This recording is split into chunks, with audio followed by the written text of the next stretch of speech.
Hey, this is Chris. Welcome back. Welcome back to Flat Tank Journey.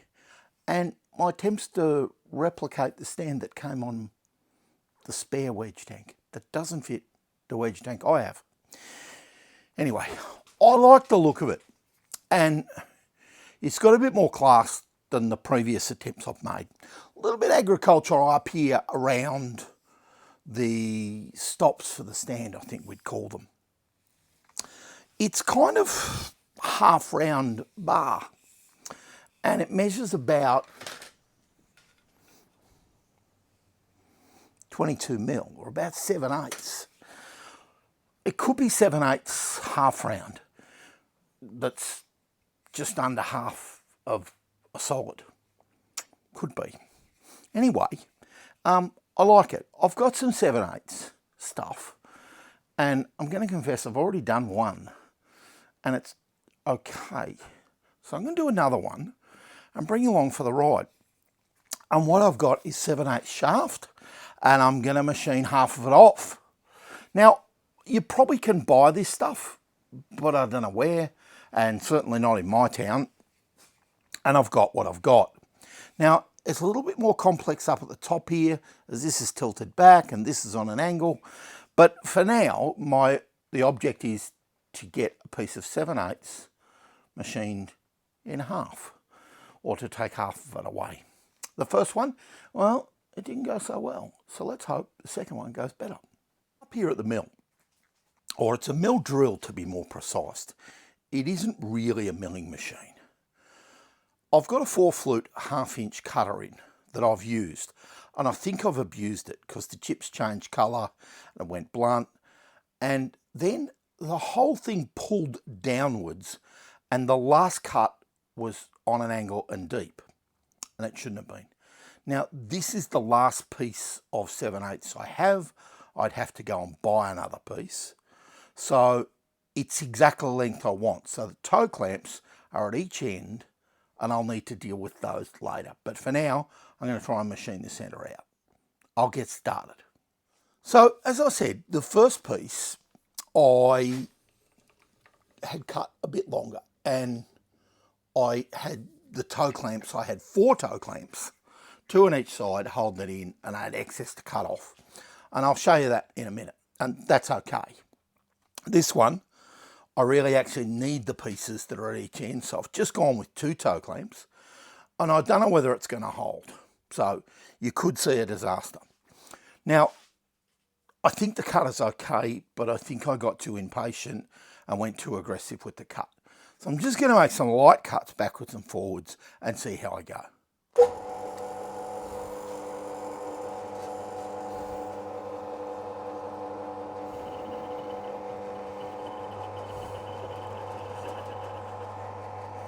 So I've just touched off, as the machinists would say.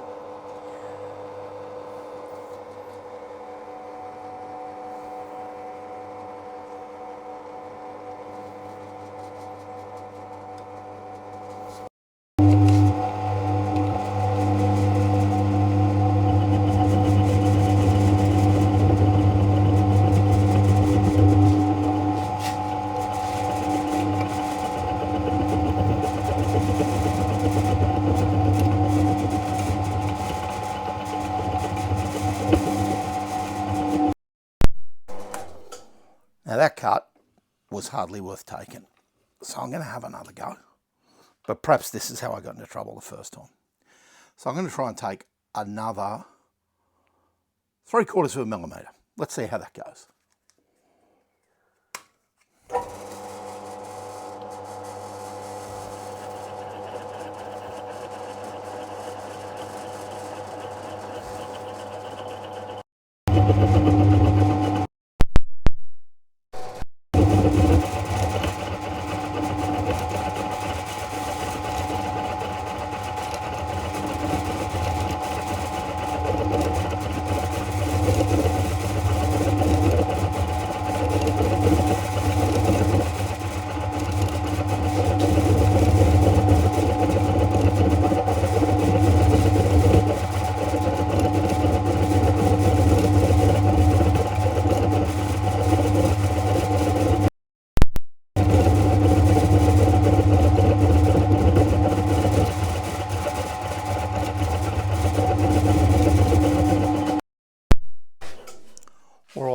cutting fine. I'm going to bring you back after I've made 4 or 5 passes at this, and we can have a look at it then.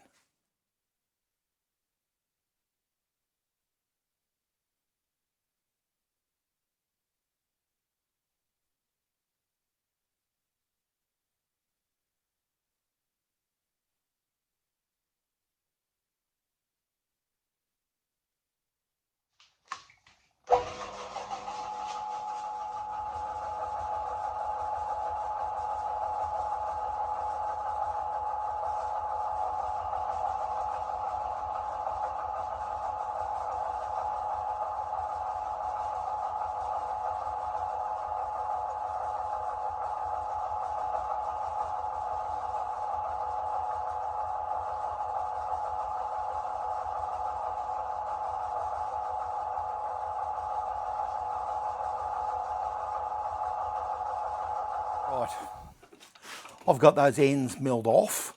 One end, this end milled off really quite well. This end, the tool has pulled down or something, and I've ended up with a little edge. And I'll show you that as soon as I get this unhooked. Bit disappointed about that, but it was at the last minute, you know. It's always in the last minute that you'll make a mistake, and then worse, you don't realise what you're doing. It's right there. Now it's on the inside, and perhaps I can disguise it up where it bolts onto the frame. Other than that, that's probably a fairly good job. This end, a little bit manky, but it'll clean up with a flap disc. So I'm going to do that, and then we'll push on, and I'll show you what I've been doing.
I mill the flat where the bolt will go to mount to the frame, and I was just rounding off the ends.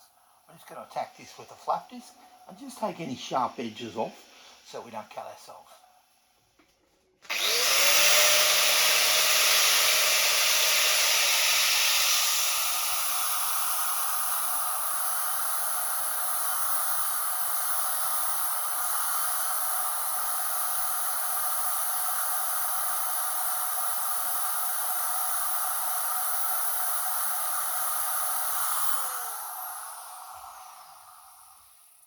That look too bad.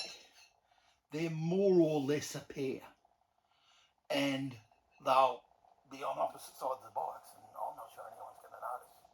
Better push on now, because the reality of this is there's an ever so slight bend, or it's clocked slightly where the holes go through. Now I think this is to clear the rear brake arm. So I don't know whether it's just this piece clocked up or whether the clock starts about there. And I suspect that's about where it starts, because whenever I've put a straight edge on it, and that might be a bit bad, but you can see the clocking starts about there. Well, that's where the gap is. Don't know what I'll do about that. Going to drill some holes first and then make some decisions. Sorry, should have been around that way. And you can see, got extra length. Try and get in the frame for you. Going to drill a hole and go from there, I think. Might even have to make new mounting hardware.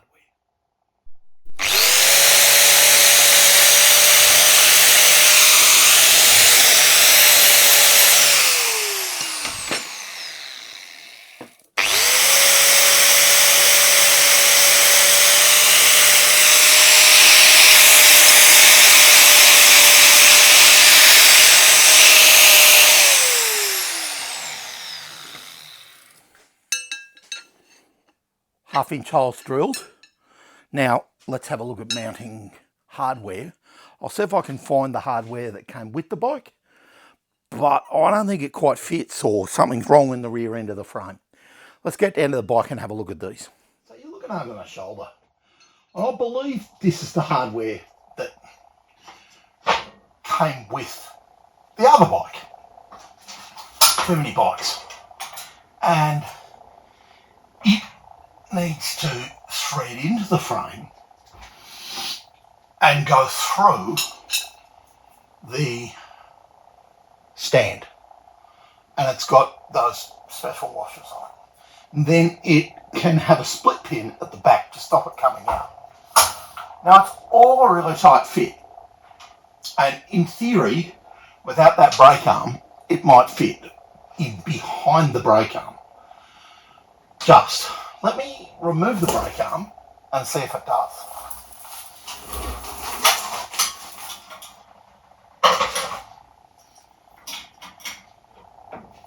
So this is pretty much as I expected, or as I knew. These bolts are meant to screw into there and have a split pin at the back, because the gap to the backing plate is really narrow. Except these holes are flogged out, and maybe that's why there's no rear stand on it.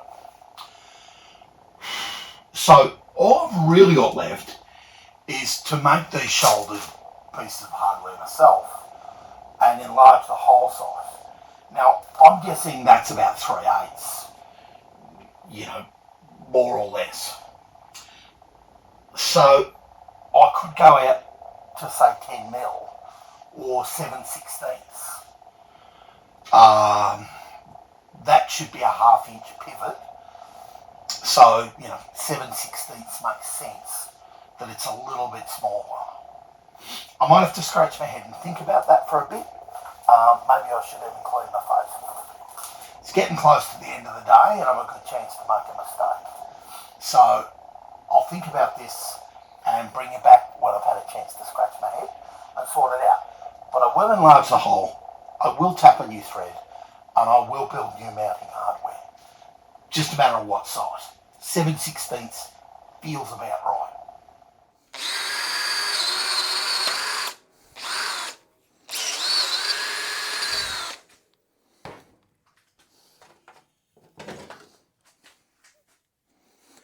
I've drilled one side out and now I've drilled the other, and I'm just going to run this 7/16 tap into this hole. It took practically nothing out of the hole, but it does allow for the next thread size up, which is, you know, in theory, a 1/16 of an inch bigger. I don't know what that is in real measurements. I don't know why. I know why people converted to metric. It's just easier.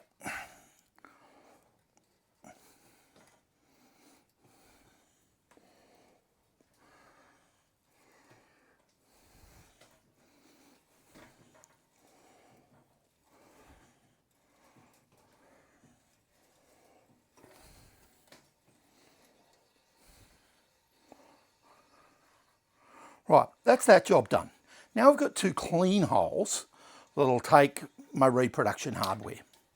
And there's no guarantee the hardware that I had was correct or that it wasn't reproduction. So it's a bit hard to tell. Let me get on and get this bolt. I've pushed on and I'm dirty and a bit hot and sweaty even though it's raining outside. And I've made a replacement bolt. Now I've made the head a little bit thinner to go in behind the brake rod.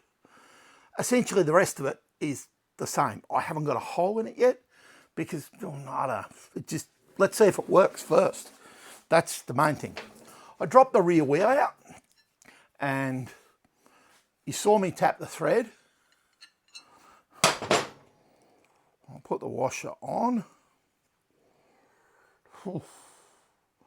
Washer's not the right size, or I haven't quite got a 1/2 inch. Yes, I have. Let's see.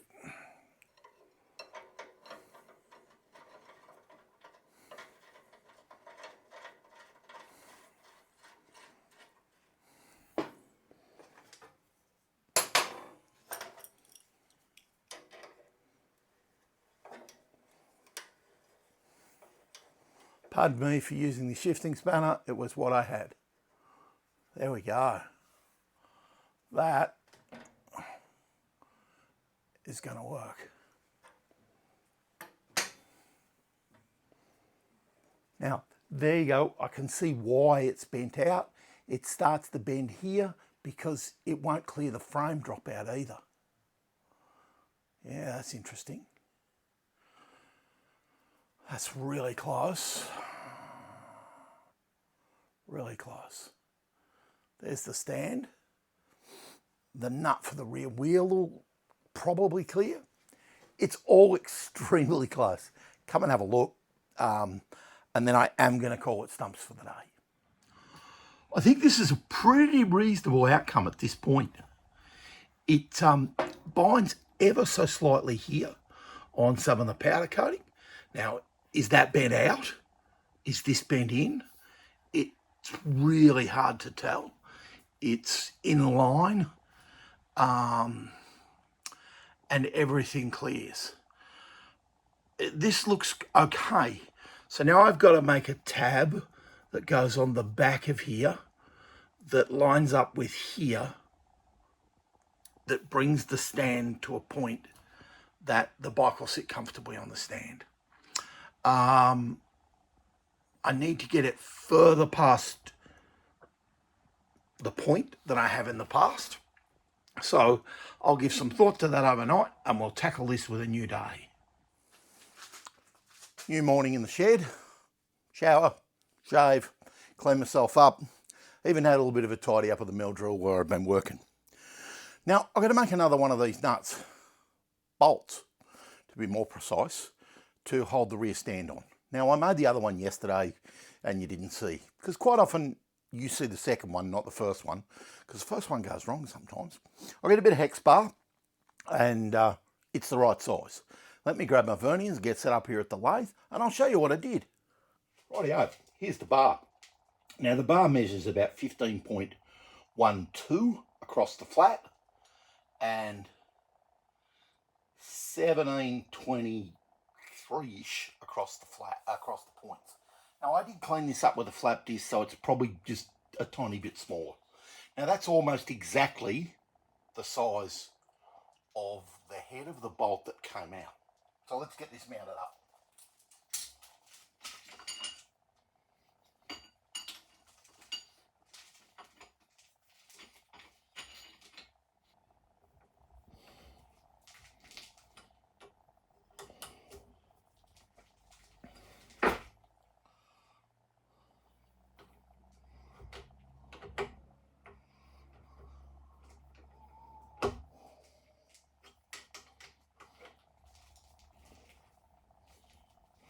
Okay, had a little bit of a clean up, turn the carbide insert and just dust it down and tighten everything up.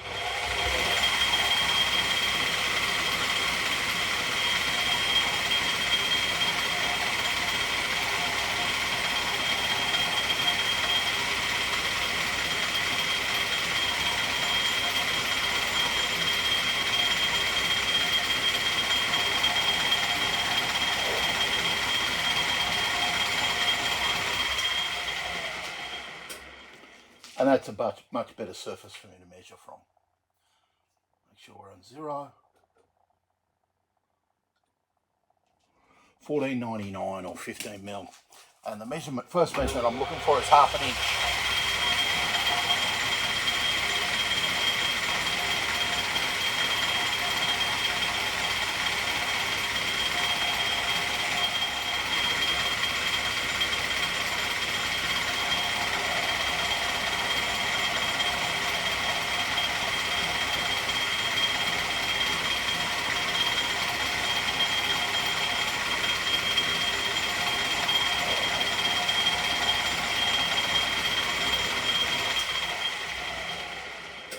We might be just under 13 millimeters, I reckon. We are. We're 1288, 1289.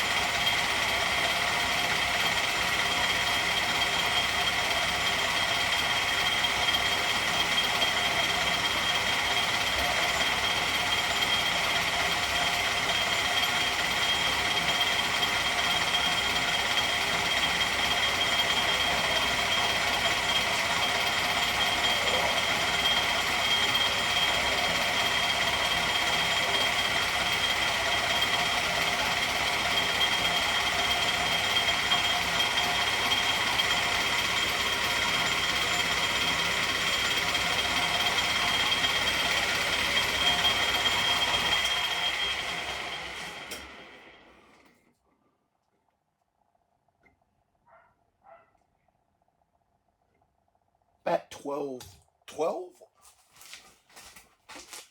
I should walk away to find the other arm off the stand, and it's sitting at the end of the lathe. Yeah, that'll do.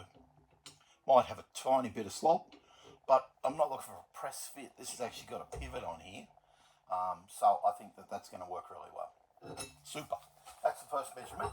Now I need to leave a shoulder for that stand to sit on, and the way I did the last one was simply to go like that. I did check it off the pattern, and I'll grab the pattern.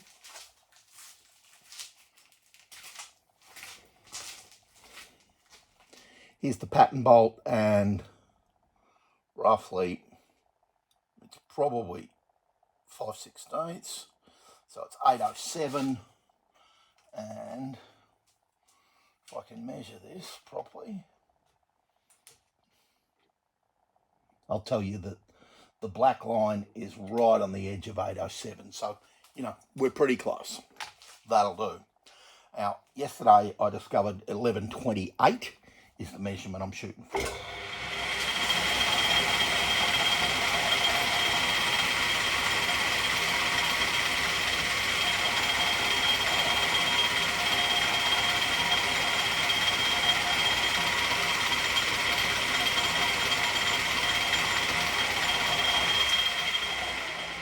I am just going to check that. Little handle's always in the road. Yeah, I'm probably just on it.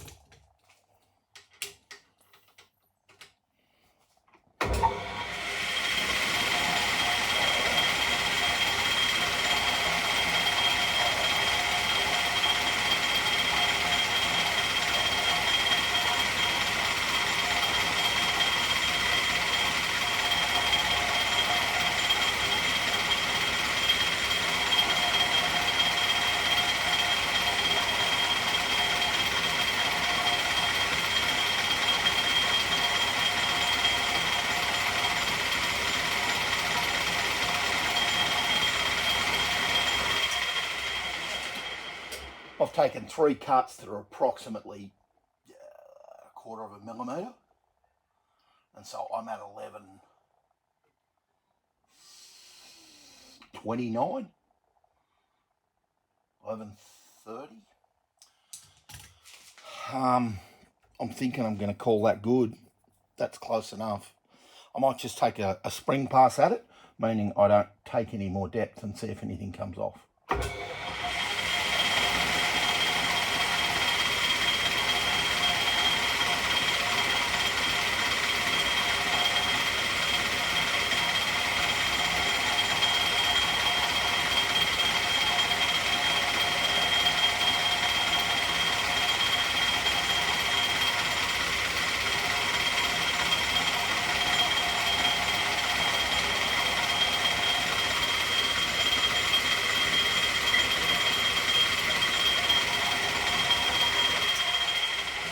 And in the end, I decided to take just a hair, and I'm at 1126. So I've probably just overshot it. Can I live with that? Yeah, it'll be right. Won't cause me too much trouble. Now I'm just going to chamfer the front edge of this and take the sharpness off it.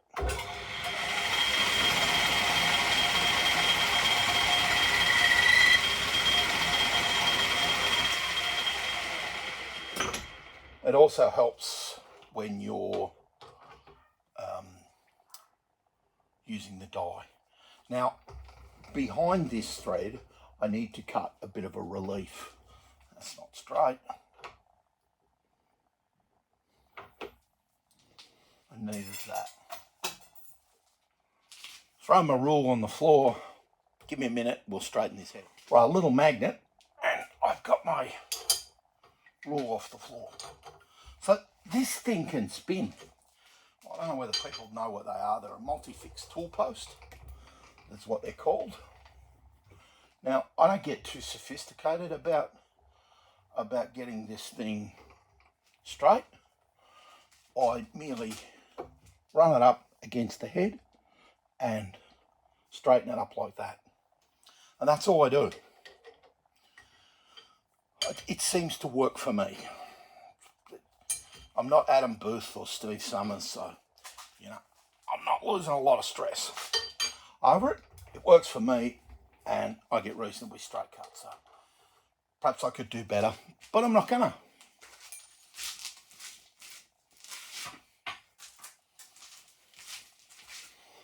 So need to cut a little bit of relief behind where the thread's going to be. And you probably won't see, but it's to let the thread roll completely on.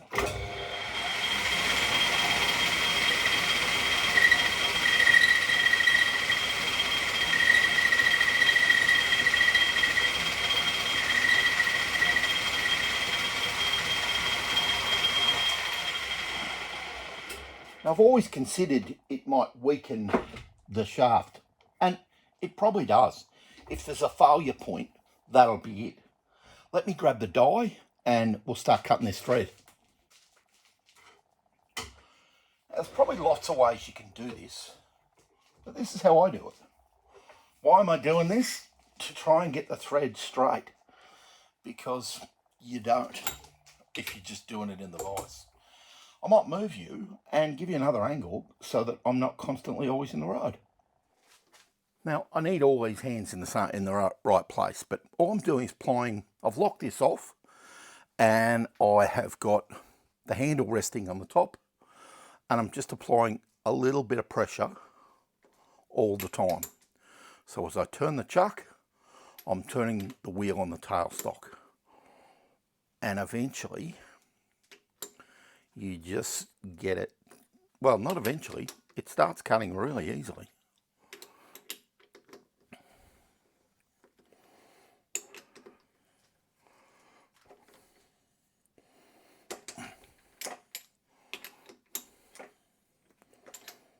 Now, you don't have to cut a whole thread in this. Can if you want to, but it gives your hands a bit of a hard time.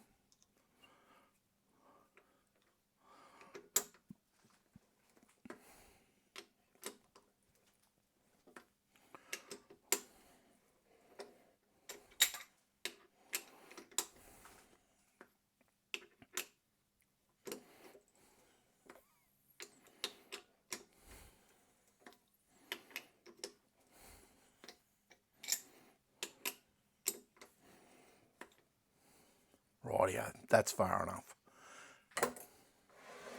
And I'm doing this because I'm not super confident in single point threading, and I'd rather just, you know, do it lace. It's one thread. I'm going to take this down to the vise, finish this off, and then we'll come back and part this thing off. Here it is. And you can see the relief I cut. Then the thread rolls right off the back of it. The chamfer on the front allows it to go on easy. And so now we've got the shoulder, the relief, and the thread. I need to part this off.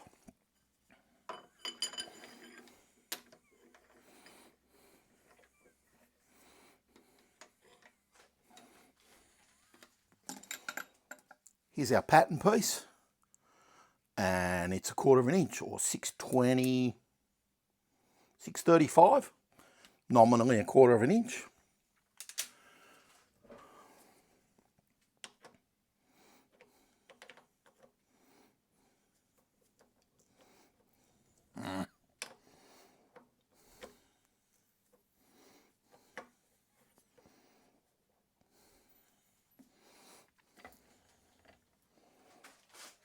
Now, again, I'm not sophisticated about this stuff.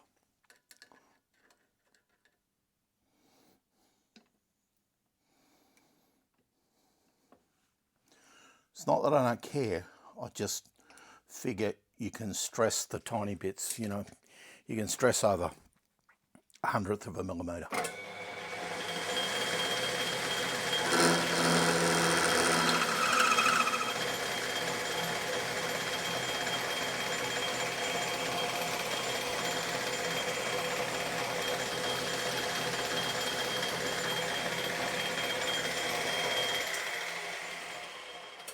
And hopefully you saw it drop off. If you grab it now, it's really hot and you burn yourself. How do I know it? Done it.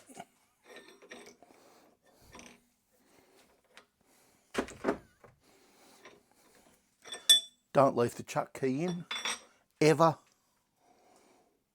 Now that'll need just faced off a little bit. That's still really hot. I'm grabbing that by the shoulder.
There we go. That's going to look okay. To get a really nice finish on the head of it, I'm going to pop it in the vise and just give it a file off. Make it look even neater. Here's the hole for our rear stand. And you saw me cut the fresh thread in there. I enlarged the hole by, 980, which was practically nothing in a thread sense. Sorry about using the shifting spanner again. It's just what I've got sitting here.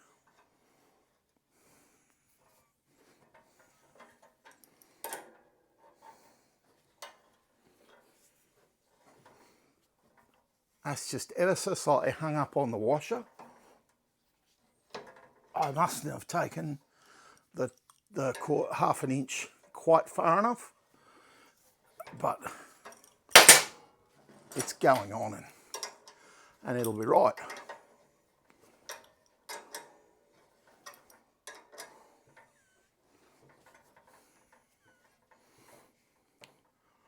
Now I've got a fair bit hanging through the back there, which kind of tells me I've got them a bit long, but it doesn't really matter. And if I just nip that up firm enough, it will just sit there, I think. Yep. And there they are. There's the two side pieces for the rear stand. They need bent. They need bent this way and this way. So that's probably the next job, or to measure a bar and get a bar in here and then work out how far to bend them. They don't look too bad the way they are, but they're not really going to clear the rear brake arm. So we need to put a little bend this way and that way in them. I'll get on with that. In my true style, here's one I prepared earlier. And there's not much of a bend in it. I was going to say maybe it's bent by 3 or 4 mil. It looks more, but it's not. Now the object of the game is to bend the second one the same as the first one. That's all difficult.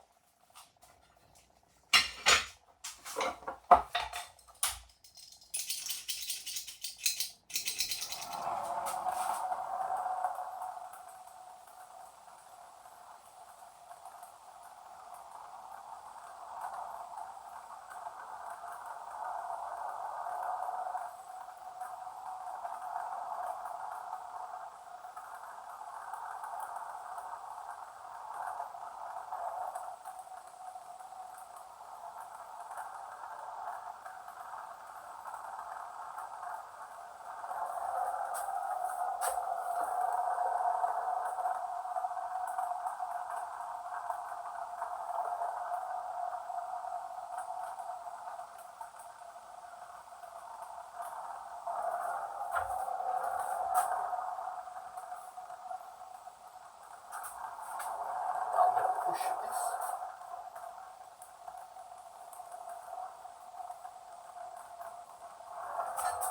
Move really easily.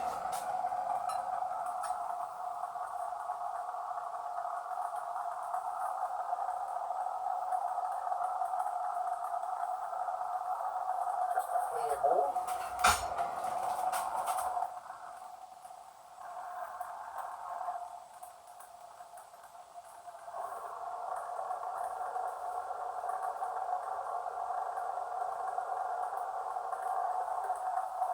That was just the bench stop sliding because the other one I pulled.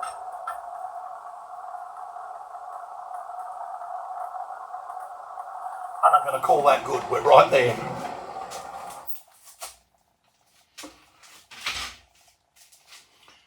I'm going to cool these down and then I'm going to bend them outwards at the same point by an inch.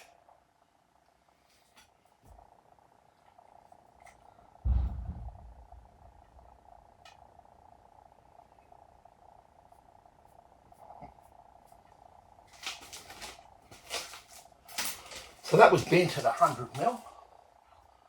And now I'm going to try and pull it outwards by an inch. How am I going to do it? I don't really know. I can't find my long rule. I haven't got anything to measure it off. I'm going to guess. It'll be right.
Right, bear with me while I test, heat, bend, until I think I've got it about right. I'm not sure whether you believe me or not, but I pulled that to almost perfect, or close enough for this black duck anyway. I had to laugh. That's hot.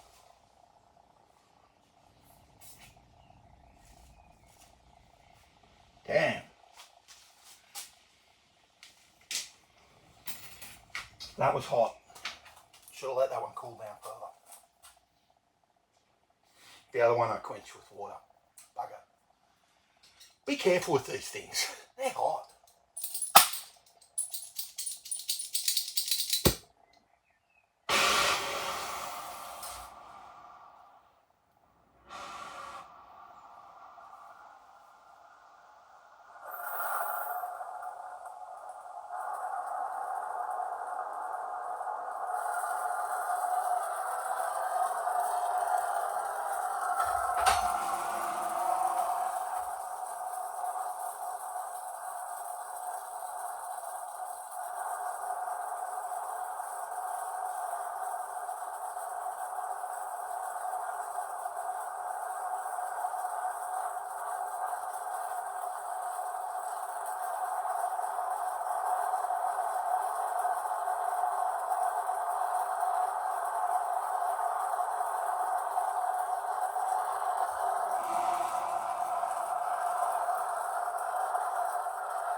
Actually looks as though I've gone too far.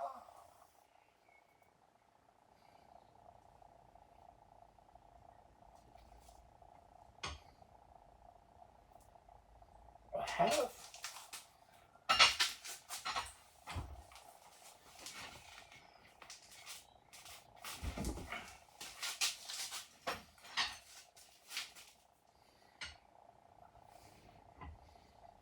That's better. That's much better. Let's hope these work out. I'm going to give these a clean up with a flap disc, and then we'll have a look at them on the bike when they're cooler.